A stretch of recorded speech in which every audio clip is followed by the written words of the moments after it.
As spring returns to the Central Plains, so does the annual influx of moisture and consequent risk for flooding.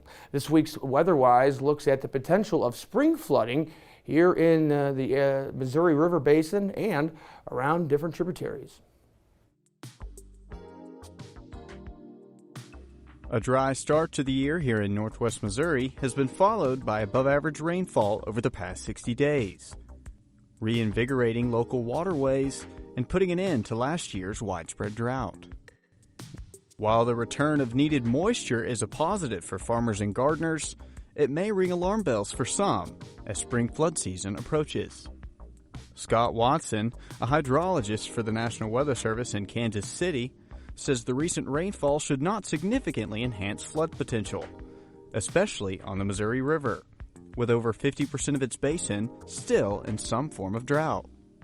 There's no pre-existing conditions, that would lead to major flooding.